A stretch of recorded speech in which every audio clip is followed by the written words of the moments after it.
Okay, great. So again, welcome. So excited to have Fran and Deb here. My name is Emily Vanostrand. I work in the communications and marketing department. Um, we ask that you put all questions in the chat or save them till the end of the presentations, when there will be a chance to have some Q&A with our presenters. So yeah, if you think of anything during, you can just put it in the chat and maybe your question will get answered. And if not, we'll put it in what we call the parking lot, which is waiting until the end, which we can go ahead and address some of those. So on that note, I'm going to hand things over to Fran as our first presenter and take it away. Okay, well, thank you, Emily. Tonight, we're going to spend a little time talking about what the WCA, the Wells College Association of Alumnae and Alumni, does for you, and otherwise known as a house, 3 trees, and a donkey.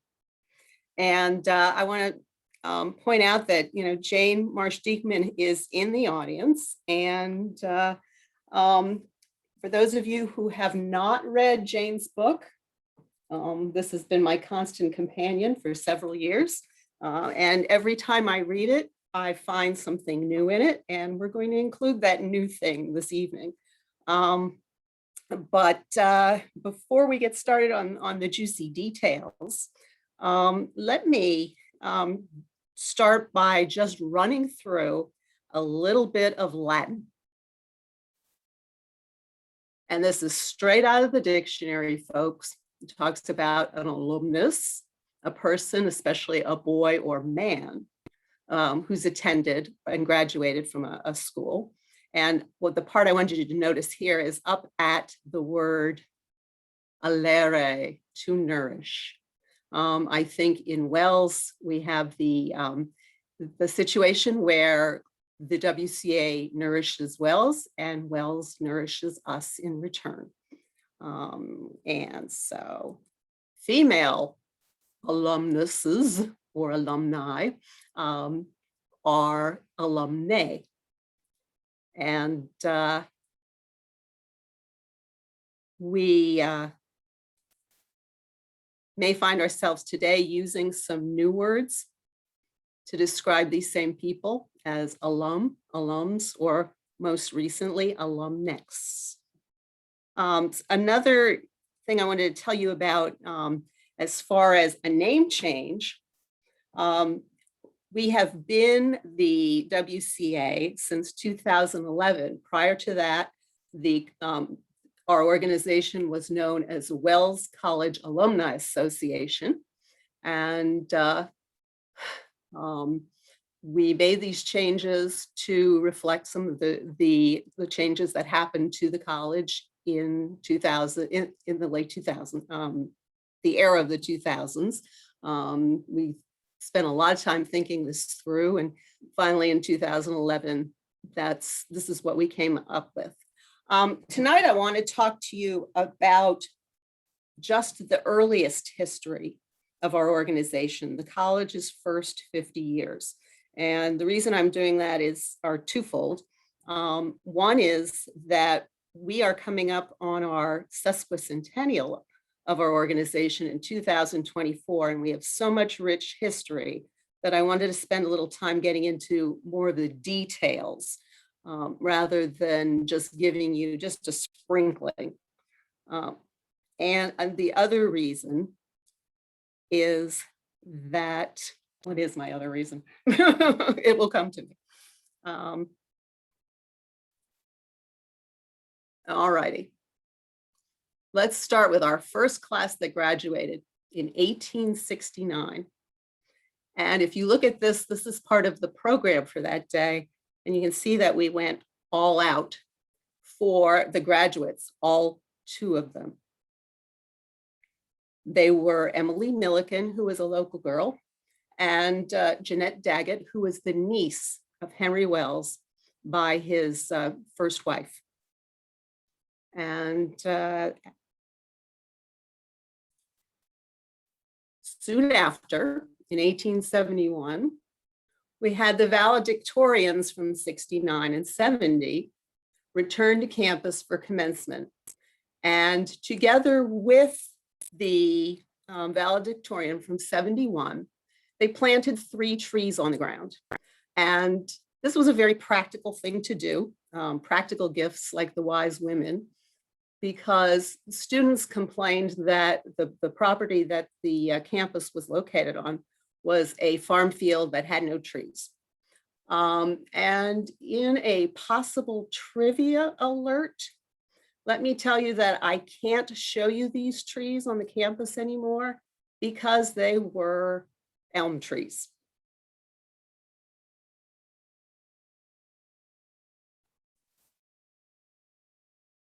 A few years later, there was a more formal meeting of what became the Alumni Association. And because our records were destroyed in the fire of '88, we don't know who exactly did the organizing. It might have been Emily. It might have been the lady principal, Mary Carter, who was in charge of the college's operations at that time. But we do know that the first meeting involved a business meeting and a banquet, and that they formally welcomed each of the new graduates into the new organization. By the time 1878 came along, we know we had the college's blessing and approval of this organization because they published in their catalog this statement about the association's purpose. And I love these words: a permanent interest in one another and in the prosperity of their alma mater. Permanent as in lifelong, interest as in a vested interest. And I love those words. But, okay, who could join the association? At first, it was just the graduates. At the time that Wells began, until about the 1890s, we had 3 different kinds of students at Wells. We had students who were there for college prep, who were pursuing a degree. We also had what was called a preparatory department. These were students, and some of them were younger than college age, the equivalent of high school now, who were doing preparatory work. Some intended to then go on to become college students and to hopefully graduate from the college. Others were just there to do this, essentially what might have been high school work. There was also a group of students that they referred to as special students. And these were students who were there just to pursue a particular interest. It might have been music or art or to polish up their French. They were what we, when we talk about old schools as being finishing schools, these were girls who might have been getting finished. And so the number of graduates in college originally was very small. In the first 25 years of the college, there was only one class, the class of 1875, that had 10 students. Every other class up till 1895 had fewer than 10. So that in the first 25 years, more than 800 students had been enrolled in some form or another at Wells, but only 114 had graduated. So they were the only ones eligible to join the Alumni Association. And I thought to myself at first, oh, this sounds like Mean Girls. Excuse me. But then I sort of rethought that, and it occurred to me that perhaps these young women were extremely proud of a very unique accomplishment, something that very few women in the country had ever achieved. Also, when you think about it, they couldn't go back and ask their moms and their grandmoms, well, how did you do it at your college? Because chances were likely their parents hadn't been to college. So they probably based this decision on what the male colleges around them were doing, what their brothers were doing. But to not leave anybody out, we started two sister organizations. In 1883, the Eastern Association for Wells College, and then in 85, the Western Association. And Western included everything west of Cleveland, Ohio. These organizations were both open to graduates and to non-graduates. And it seems that many of the alumni were participating in the Eastern and Western Association, and that much of the leadership of these two organizations was actually taken by graduates who were also members of the Alumni Association. Of the 23 presidents that these two groups had in their history, there are only 6 who are non-alums. So what do these groups do? Well, they liked to party. They liked to get together. One of the most popular events that happened every year was the Eastern Association's annual spring luncheon. For many years, it took place at Sherry's Restaurant on 5th Avenue in New York City, and it was always the Tuesday after Easter. And it was usually attended by many people from who were either alums or non-graduates, but also there would be faculty members who attended. Often the president of the college attended, and it usually made the New York Times, especially when Miss Frances Folsom Cleveland showed up. And speaking of good old Frank, here we are. Class of 1885, and then married the following year to Grover Cleveland. So in her time as First Lady of the United States, she was also asked by the College Board of Trustees to take a place on the board, first alum and first woman to serve on the Board of Trustees. And Frank Cleveland served until 1927. So she had a very long and very great influence on the college and on the Alumni Association. She also served as president of that Eastern Association for Wells College for 5 years. And the person who was serving alongside her at the same time, who we should take note of, is her former principal, Helen Fairchild Smith. So from the point of being denied by Miss Smith the opportunity to go and see her fiance be inaugurated as president of the United States, they apparently mended their fences and worked together vigorously for a long time afterwards. So we have things going very well for the Alumni Association. They're meeting every year at commencement. They've got new graduates attending. They're growing a tradition of connection off campus, and things are going well until we all know what happened here. The fire of 1888 that destroyed the college's main building. We also lost a lot of the Alumni Association's records at that time. So there are some things that we don't know exactly about the operations of the organization before this.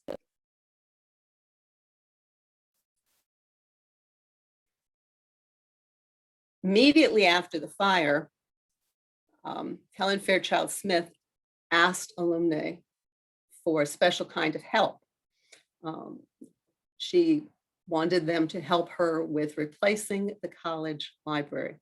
And the Alumni Association stepped up and proved equal to the task, because they gave 1,300 new books for the library in Maine. They also gave money towards the establishment of the building, that part of the building. And for those of you who have never been or don't remember, there's the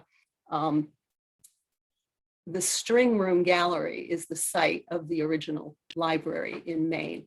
It's hard to imagine it filled with stacks, but it was. And there was a plaque that designated this room as the association room, as it was, because it was a gift from the Alumni Association. And as Jane tells us, that eventually turned into the nickname, the Ass Room.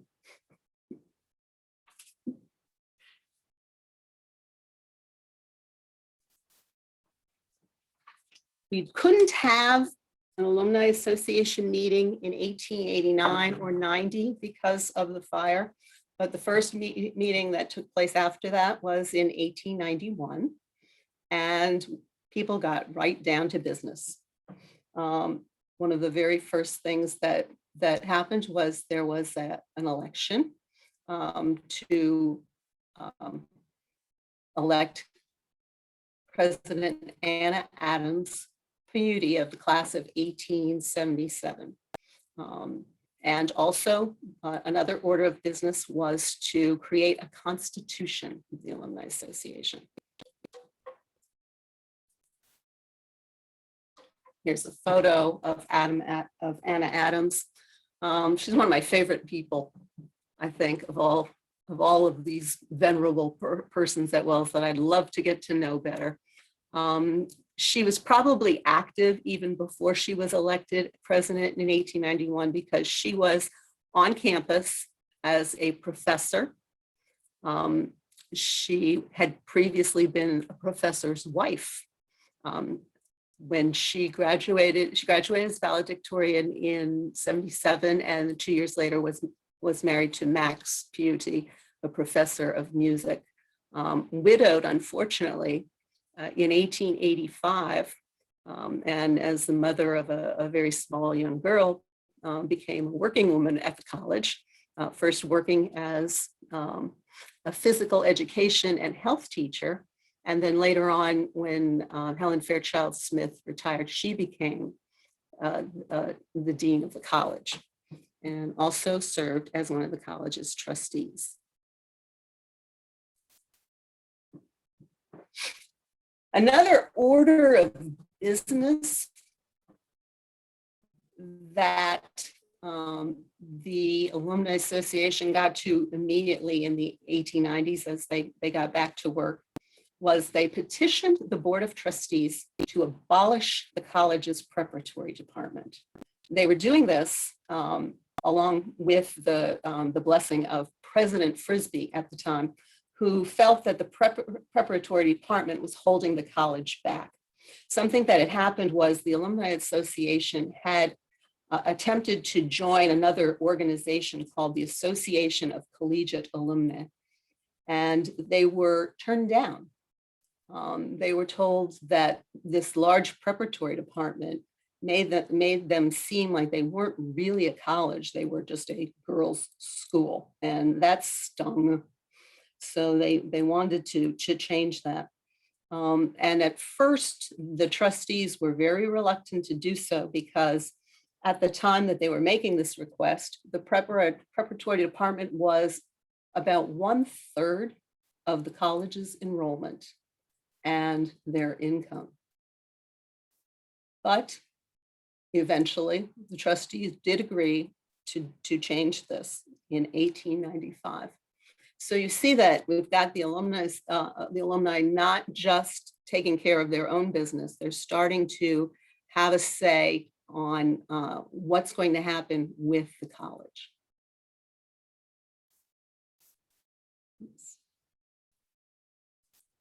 There we go. One of the ways that they decided that to influence how things went at the college was they stepped up and established the college's first scholarship. And that first scholarship, you see that price of tuition for the first full year, $100. And they did that by raising the dues and charging members of the Alumni Association $1 each for the scholarship. At the time, there were approximately 100 alumni in the association. So that worked out just fine. Okay. And then the Alumni Association decided that they wanted to get even more involved in having a say in what happened in the college. And the way they did that was they requested that the Board of Trustees grant them one trustee position that was always going to be held by an alumna nominated by the association. We had Frances Folsom Cleveland nominated by the board itself. The association wanted to bring on somebody that they had chosen. It must have been pretty persuasive because they talked the Board of Trustees into not one, but 3 positions to be filled by the alumni.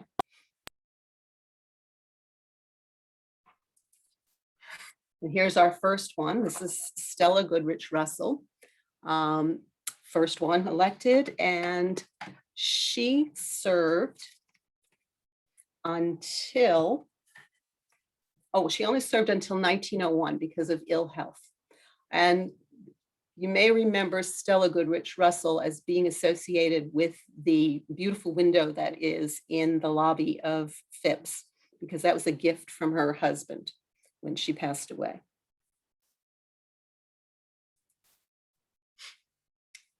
Now, Florence Wells Carpenter came on in 1897, but she had much longer tenure. We did not have the term limits, obviously, that the Board of Trustees has presently, or that the WCA has presently. Florence stayed until 1927, along with Frances Folsom Cleveland and Helen Fairchild Smith. And like Frances Folsom Cleveland, she was extremely close to Helen Fairchild Smith. And that's going to be something that is going to make a big difference later on in something that happens. She's also a founding member of the Western Association, and she's also, I think, one of the founding members of the Minnesota Wells Club. Here's Mary Boynton Swenson, the third one. She came on in 1901, but she served until 1922, and she's also a member of Helen Fairchild Smith's camp. I have a feeling that Helen Fairchild Smith probably hand-selected these people and then got the Alumni Association to go along with them. We still maintain those 3 positions on the College Board of Trustees, and you all participate in that election process every year.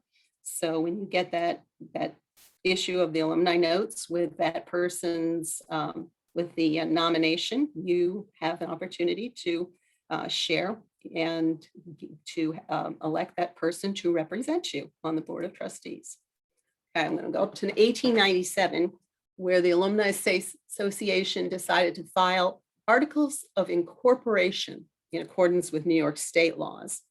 And they did this to secure the benefits of Chapter 268 of Laws of 1882, an act to provide for the incorporation of alumni colleges and universities in the state of New York. So they're expanding their street cred. Not only do they have the approval of the college itself, not only do they have a voice on the college's Board of Trustees, but now they're becoming a legitimate legal entity in the eyes of the state of New York. And here is a copy of the incorporation articles that Anna Adams Paiuti wrote out for herself. And if you notice, it's written on the note paper of her late husband.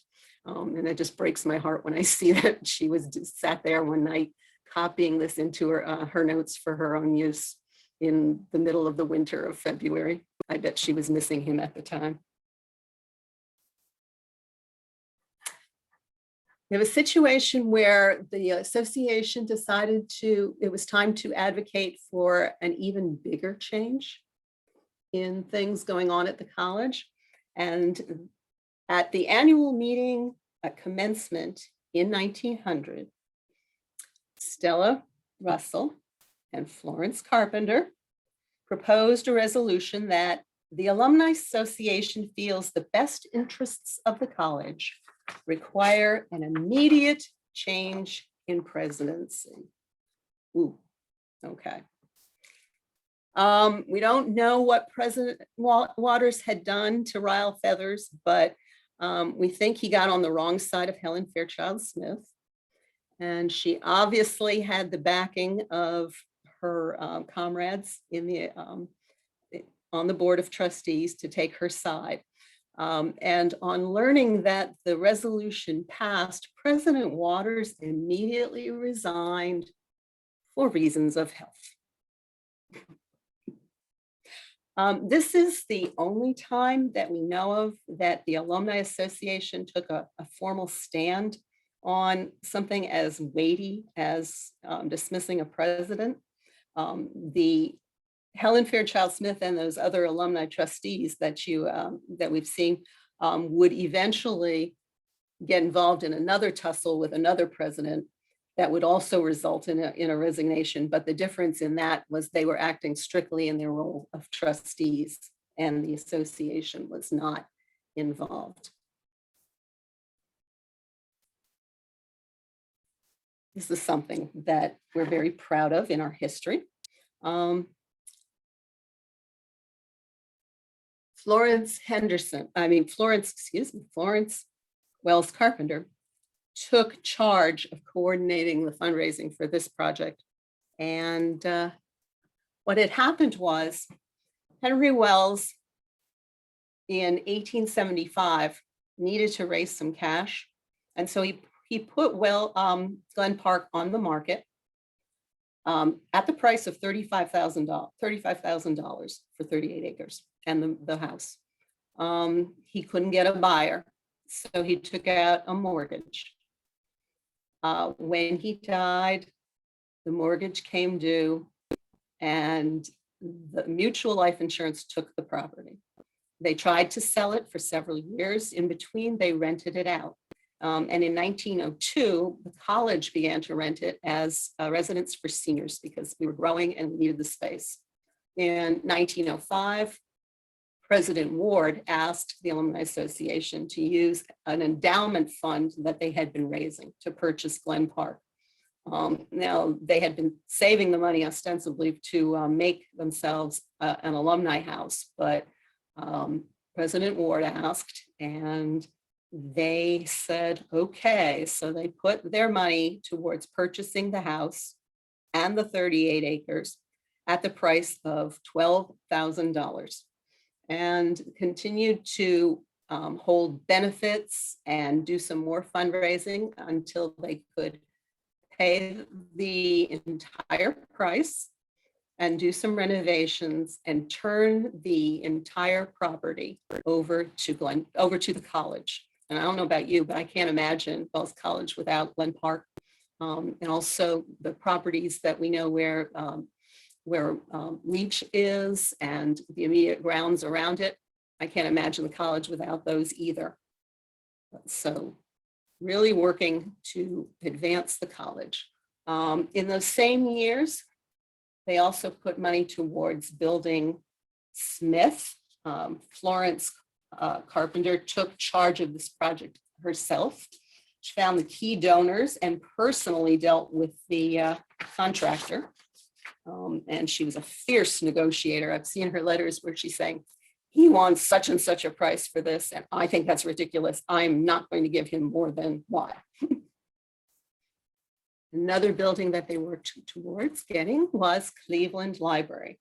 Francis Folsom Cleveland had a working relationship with Andrew Carnegie, and that led to him putting up a challenge of funding, and the alumni contributed the balance, and Cleveland Library was able to be built and to open in 1911. These three projects represent a shift. Previously, we had new buildings come to the campus, but they had been the gifts of individual benefactors, like the Morgans and the Zabriskis. For these, alumni are playing a key role in raising these funds and making additions to the growing campus. And jump up to 1917. The Alumni Association hires its first alumni secretary. Her name was Mary Louise Bozard from the class of 13. And they paid an annual salary of $300 from the association's endowment funds. So from the dues that they were charging, they were able to do the scholarship and also to pay their secretary. Yeah. In 1918, the 50th anniversary of the college, it was the war years. And so the college's celebration was limited to the usual commencement week celebrations. But the Alumni Association took part by hosting a conference on war work and also pledged $10,000 to support a Wells-staffed YWCA canteen in France. And so one professor, Jane will probably remember the name, I'm not, and some recent graduates went off to France to do their bit for the war. At that time of the meeting in 1918, the association also amended its constitution and abolished the Eastern and Western associations. So it made everyone who had come to attend Wells as a college welcome to join the Alumni Association. And here's the class of 1918 in their freshman year. So all of these ladies would have been eligible to become members of the Alumni Association.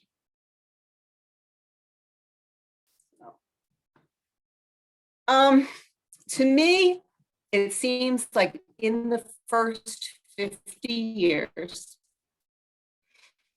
of the college, the Alumni Association accomplished some very serious and important goals. I think that this is when they really cemented their identity. They decided who was going to be a member. They decided what their purpose would be. They began to have a voice in the affairs of the college. And they also reciprocated by being people who could contribute to the college's needs by raising funds for things that were needed. And so when I say, what did they learn in those 50 years? I think they're the same things that that are important to us even in this day. I think that we're still living out these particular values, and one of them is stay connected, come home, come back as often as you can. It's better to include everyone. That decision to include everyone in the Alumni Association is something that is still a part of our policies now. Share those gifts.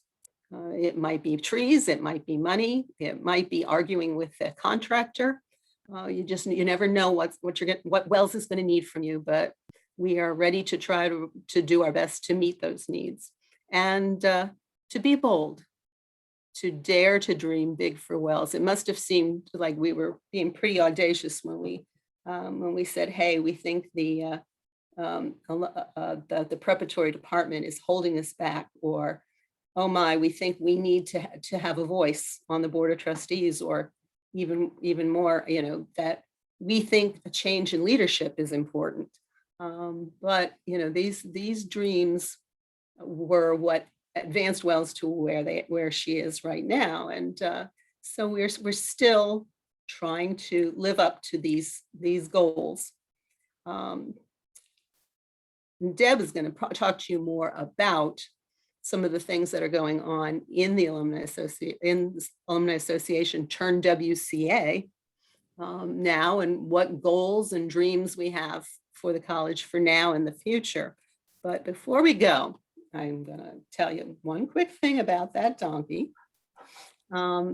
Technically, this is something that didn't happen in the first 50 years, but it was just so good. And I just came across it in my most recent reading of Jane's books. I couldn't resist it. The Alumni Association frequently gave parting gifts to retiring professors, and they could be some of the things like the traditional gold watch or a painting of the beloved professor. But in 1937, the Alumni Association gave retiring biology professor Ida Reveley a gift of a donkey, and the donkey's name was Beulah. And Beulah and Professor Ida Reveley moved to her farm in Rome, New York, and hopefully lived happily ever after. Fran? Thanks, Jane. I couldn't do this without you. Oh, there I'm. Fran, can I interrupt you a minute? Sure. Because before we go on to the next point, oh, there's There's you. my great niece. Yep. That's Rachel You and Ristow. Rachel. Yes, Mhm. indeed. I wanted to add a couple of things because they're sort of relevant to what you said before. In the first place, I didn't want to interrupt you when you were talking, but if you're going to refer to this association, I don't think you should call it the Alumni Association, which you did throughout Whoops. the talk, because after all, that's the male term. And there weren't any women, there weren't any men in it for a very long time. And actually what we called it when I was a contemporary, or after the men came in, we called it the Alumnae, as opposed to alumni. I mean, there's the problem with Latin and English, and because if you pronounce alumni with the I, then you better maybe not try to make the feminine part be alumni, because if you have it in Latin, that's what AE is pronounced in Latin. So we called it the Alumnae Association. And that was the women. And again, with the Latin, we wish we had Mary Case, the professor of Latin from these days that I'm talking about, here to instruct us. Yeah, exactly. Because I was coached by music instructors as to use the phrase alumna, alumnae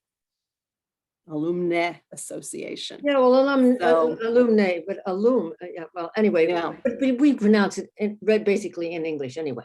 It's alumni. Right. The Yeah. men I graduates have from used the Cornell are alumni. Americanized. And so anyway, that's fairly trivial. In fact, these are the other thing is that what I wanted to tell you, what you said about the S room, was that in main building there were two wings of Yes. the first floor, and the S room, what was the association room, which was the south end, Mhm. was indeed the library stacks. Mhm. But the north end, the faculty parlors, was the library reading room. The place where you get your books at one end and run down the hall to what was then the faculty parlors. That's right. And we've But seen that was I've bigger. seen some photos that have the beautiful oak tables with the little reading lamps in Yeah, that room. yes. Well, we also had those in Cleveland. Did you? Yeah, we did. Back in the good old, the Middle Ages when I was in college. The other thing I wanted to tell you was that in 1895, when the prep school was eliminated, the preparatory department at Wells College was eliminated. And this is when it was declared a true college. Mhm. And it hadn't been before. And I will tell you that my history was published in 1995, Mhm. purpose of commemorating the 100th anniversary of Wells becoming a true college.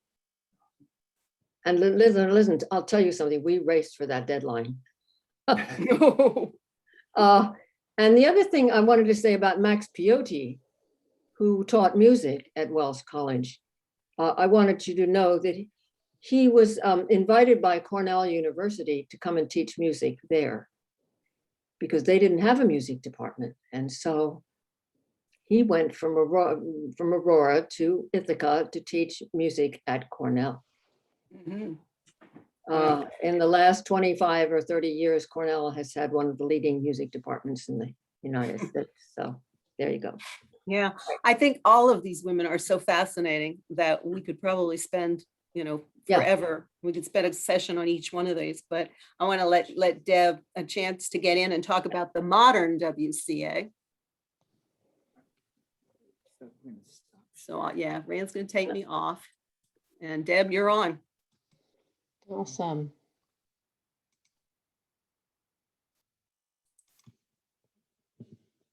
Okay.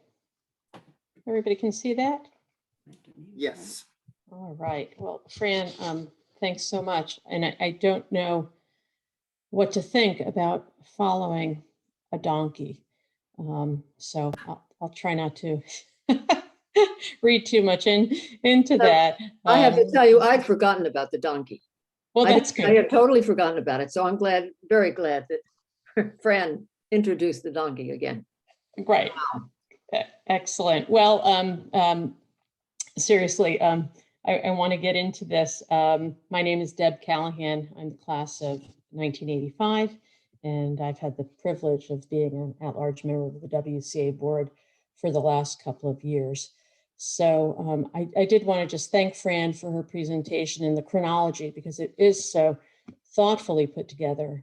And it's why those, despite those who say that history isn't worth studying, are wrong, and why reflecting on where you've been informs where you're going. And that's a skill and a learned discipline that I actually got from Wells College. And it has served me well in my career, and it's serving me well in my role with the WCA. So I'm sure, like me, so many of you have Wells to thank for shaping you in one way or the other. And that's why we're here today, as Fran handed off to me to continue our trajectory of growth. So just wanted to point out here's the ass. There I am, which some who knew me may have thought that I was a little bit of one, but crazy diehard oddliner. And I cleaned up a little bit over here when my daughter Sarah graduated in 2011. So I seem to have gotten my act together. So anyhow, much of the work that we are doing with the WCA surrounds the support of the college and the students and alums who are associated with it, which now numbers about 7,000. So that's an extraordinary number. And much of what I'm doing is internal for the WCA. I'm not going to bore everybody here, although there are, I see Chris and Amy on the line who are well embedded in this as well, knowing the operational and the infrastructure details of what we're trying to do with the present day WCA. But we are making some changes to operations that are going to make the WCA stronger and a more progressive association for our alums. And I think that all of that's going to be very outwardly apparent to everyone on the phone and everyone in the community in the coming months and the coming years. So I just want to provide you with a context for some of the work that I'm doing. I wanted to share the following. For the last 30 years, I've been working in the field of nonprofit and association management in the DC area. And I've worked for all types of associations, from social justice to healthcare and alternative medicine to environmental and green building groups. And what I've discovered when working with these associations is the need to stay ahead of the curve, to evolve and to adopt nonprofit best practices, to listen to your members. And when you do all of those things, you've got the makings for a progressive organization. And it's really a soup to nuts endeavor. You've got to pay attention in all of those areas, from good governance and board structure to funding to external relations to member engagement. Those are all things that you need to do. And tending to initiatives in each one of these areas is integral to any organization's growth and sustainability. In association vernacular, there are several types of organizations that you want to avoid devolving into. The Scrooge, those whose members derive little benefit from their association with the organization. there's the milk, and he's pretty cute there on the screen. But these are the kinds of organizations that have the reputation for nickel and diming their members. And of course, there's the antique, those organizations whose brand is tired, those who haven't kept up with the time, and those who failed to listen to those whom they serve. So whether you sit on the board, or if you're on staff, or if you're a member, these are the kinds of organizations that kill innovation, create dissension, and very often don't survive. So hooray for the WCA. We've worked really hard not to fall into these categories. And in 150 years, we've survived. We've got a keen awareness of what we need to do to serve our members. And we have clarity of purpose. We understand our why. And this allows us to deliver in the present and secure the future. So before I look to the future, I just want to talk a little bit about the WCA structure. Most of you are familiar with this. I hope others tune in and listen to this after we've recorded it so that they can learn more about the WCA. But this org chart is really impressive. What the WCA does, it's vast. We cover so many different areas. Of course, it's underpinned by the support of the Office of Alumni Relations. And it's fueled very much by the countless volunteers who roll up their sleeves and really work to get things done. And I've been thinking about this lately, and I had passed this on to Amy, who's on the call, that in many ways, I've come to view the WCA as the unsung hero of Wells. And I'm not sure the extent to many alums understand or associate the WCA with reunion and class notes and regional meetings, that those are all efforts of the WCA.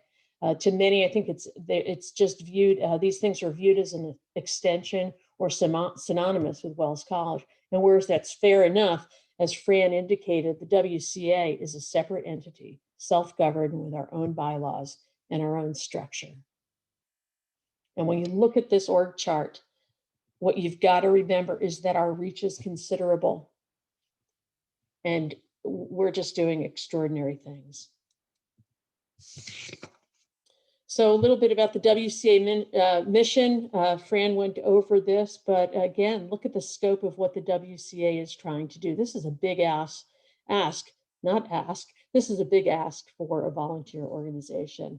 We're committed to the college's growth.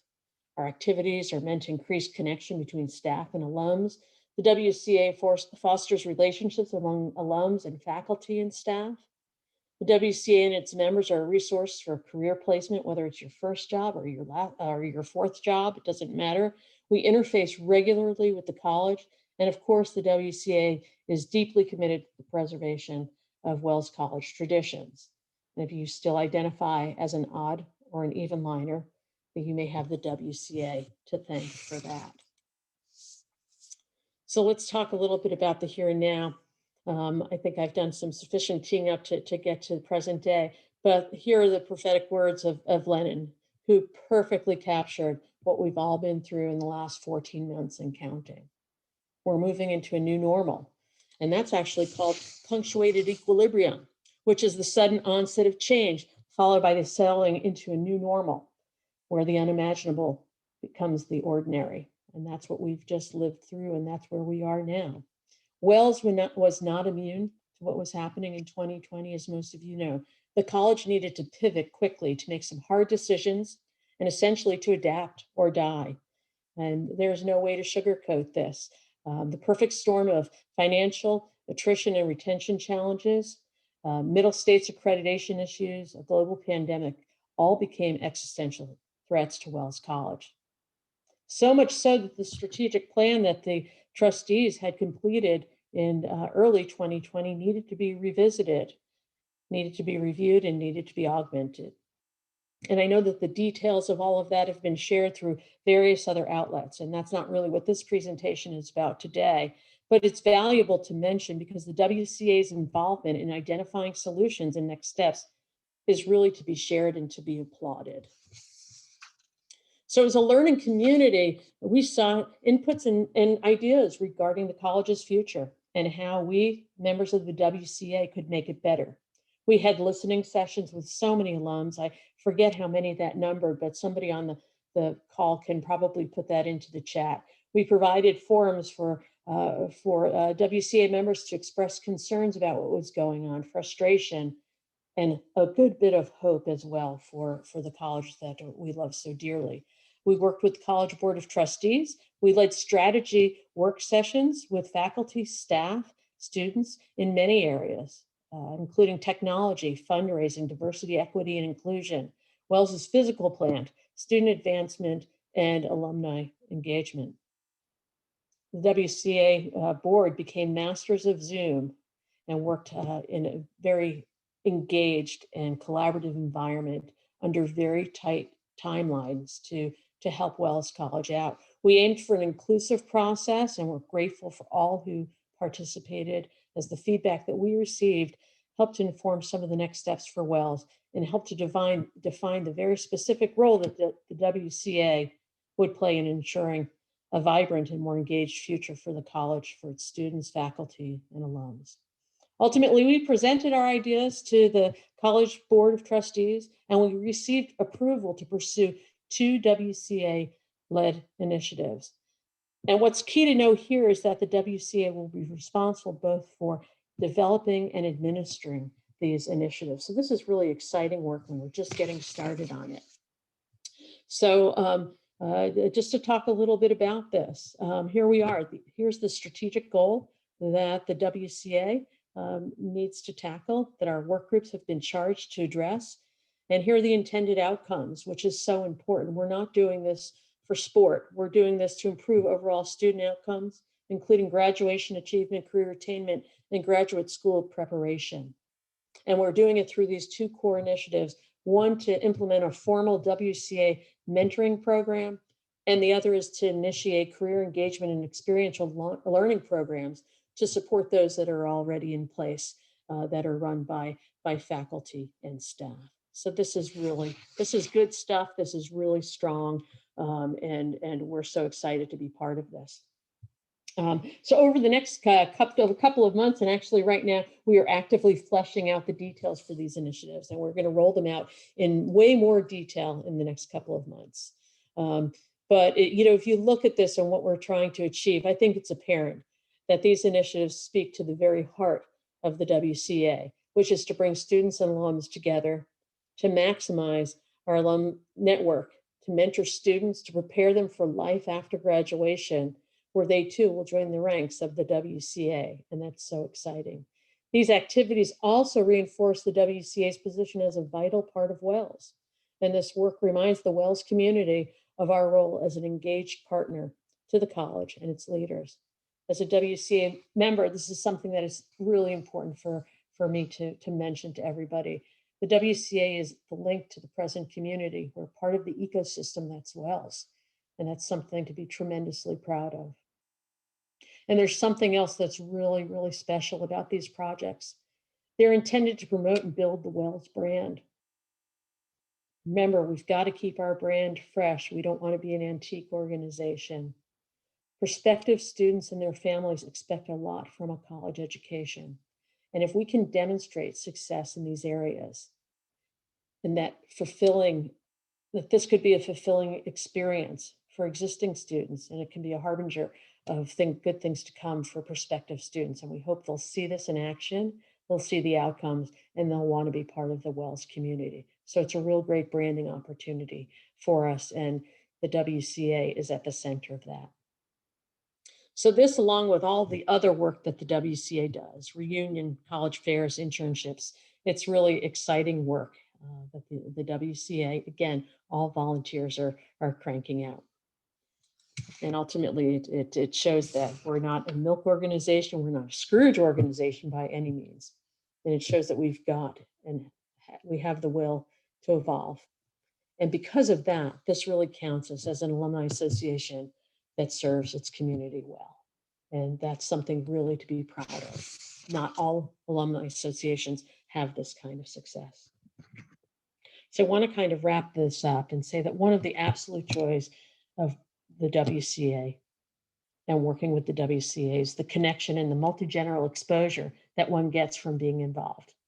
And I've really thought about this a lot lately, and its importance can't be overstated.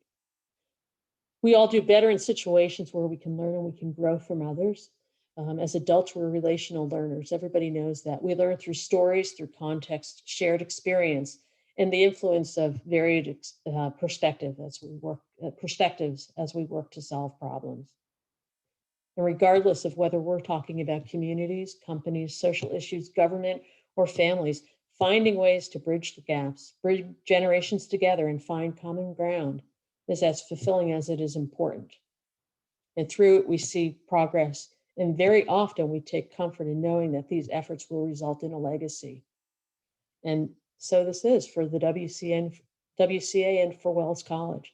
The changes that we're going through today will result in a better future for the WCA and for Wells College.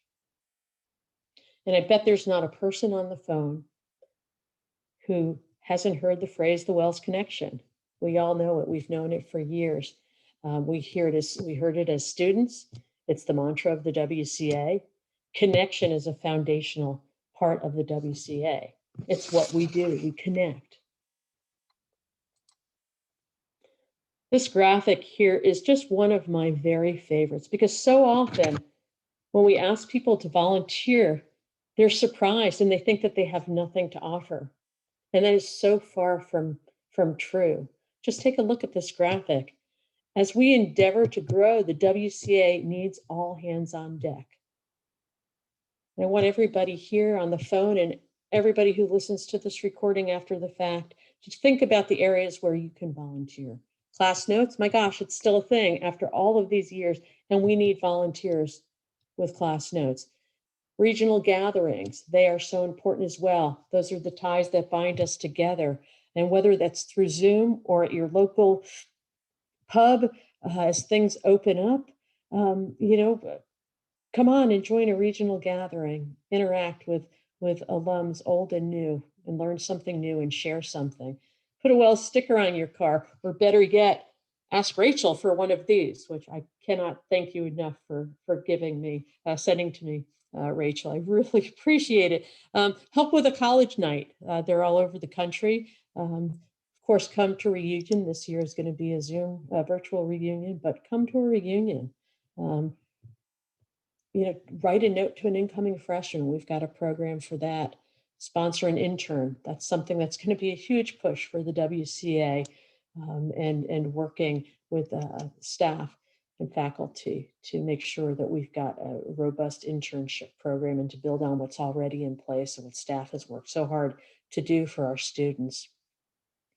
Volunteer to be part of our mentor program. Again, something that we're getting ready to launch, and it's going to be so exciting, so enriching for both the students as well as alums. If your career is relevant to one of our training sessions, and again, we'll hear more about that, reach out and let us know.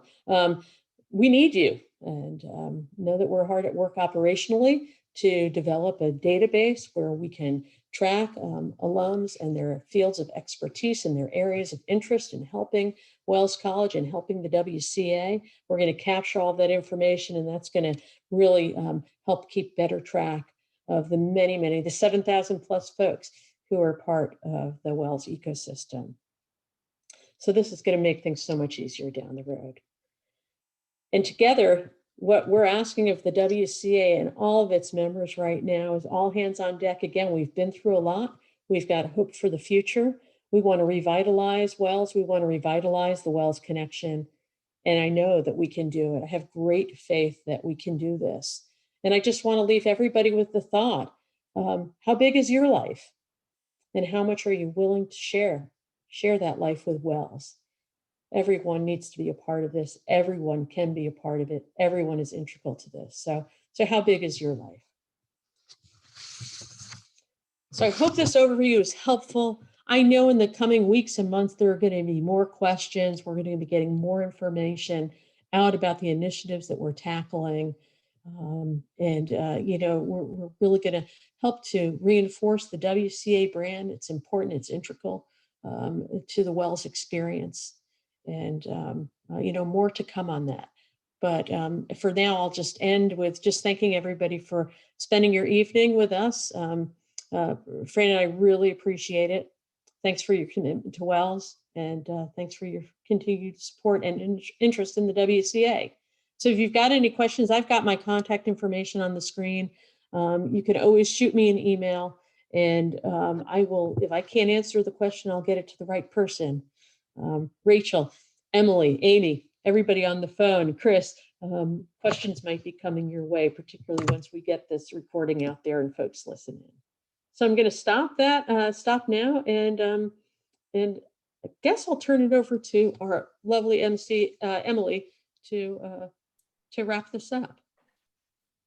Thank you both so much. That was great. I don't see, it's just a lot of, thanking both you and Fran, saying that it was fabulous. And, you can also email alumoffice@wells.edu to make sure that you're keeping your information up to date, so you're getting mailings from the college and all of that good stuff. So that's mostly what's happening in the chat.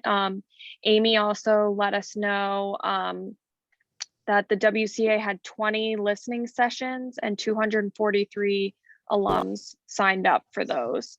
So those were the numbers you were looking for. And everyone's just saying thank you, and this was a great session. So Awesome.